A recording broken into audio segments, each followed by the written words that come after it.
Today we come to the first noun in the creed. We've had a pronoun, I or we. We've had a verb, believe. Believe in. You throw in a preposition there. And then the noun, God. If you ask me, and I know you haven't, nobody else did, but I'm going to throw it in anyway. This is the absolutely hardest portion of the creed to speak of. And it's foundational. It's absolutely foundational. What we believe in is God. So what do we mean by God? A lot of the rest of the creed is going to be about what God does or what God is like or how we know God. But what do we mean by God? And we're not, I think, as creatures, as human beings, as part of the world, part of the universe, part of that which is not God, we're not able to say. And that's not helpful, I know. But I think it's honest. The 11th century Archbishop of Canterbury, Anselm, great theologian, he tried to define God. And what he came up with is that God is the being than which no greater can be thought. You can think of a being that is greater than yourself. And you can think of a being that is greater than that. And you can keep going and going and going infinitely. And if you ever came to a point where you were at infinity, then that would be the beginning of God. There's almost a Buddhist aspect to it, because when we talk about God, we're not talking specifically about Christianity. We're talking about theism, the belief that there is a God. What do we mean by a God? Well, we are talking about one God, not a lot of little smaller gods, although that has been the way that many people have believed throughout the ages. It's the way that many people still do. The Hindus, the animists, the Wiccans, Shinto.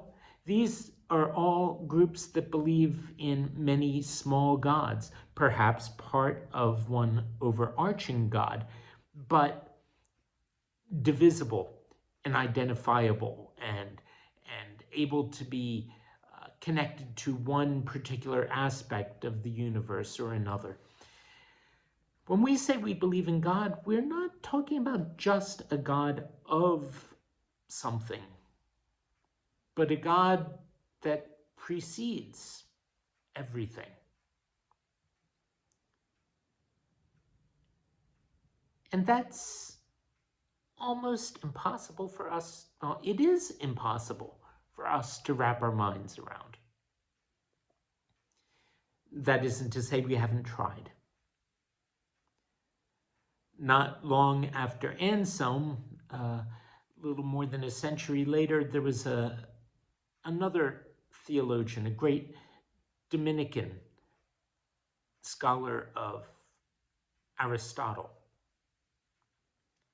Thomas Aquinas.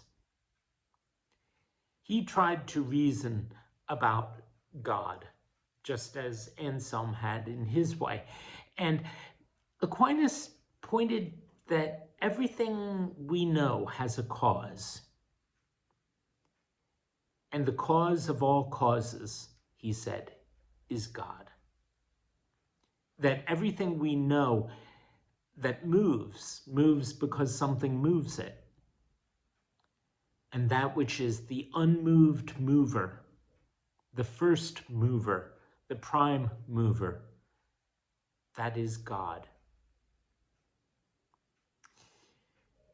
All of that works to a certain extent. But there's something yet beyond it.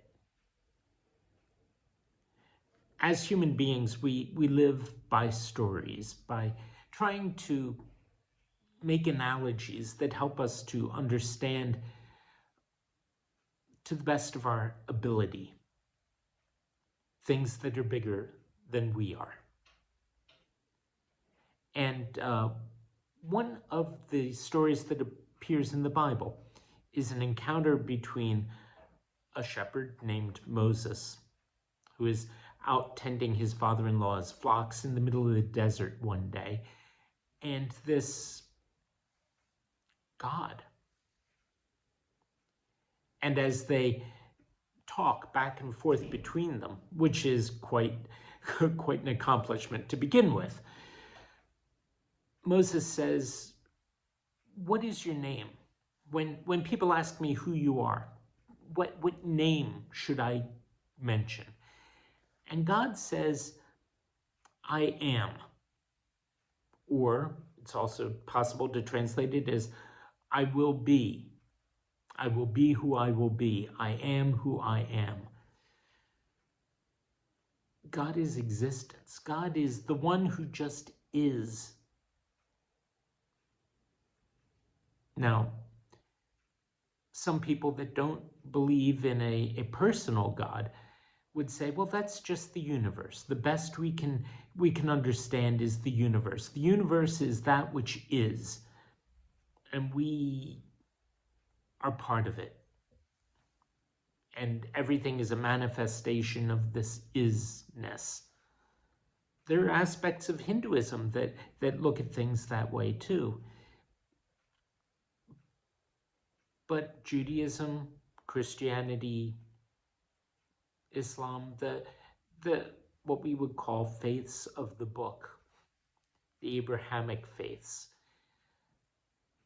we see the universe as created and as being brought forth by something, someone who is beyond it, without beginning, without end. That's what we mean by God. Now, it's possible to see that God as impersonal, unfeeling, uncaring, uninvolved. But there's more to it, or otherwise, why would there be anything else? Why would there be creation? Why would there be a universe?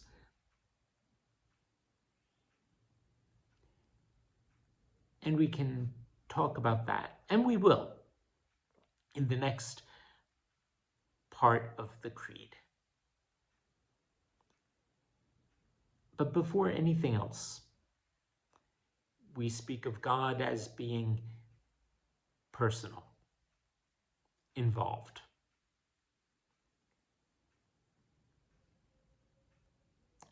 We believe in God. Let's be more specific as we go on from there. But start with that. See you in the next episode.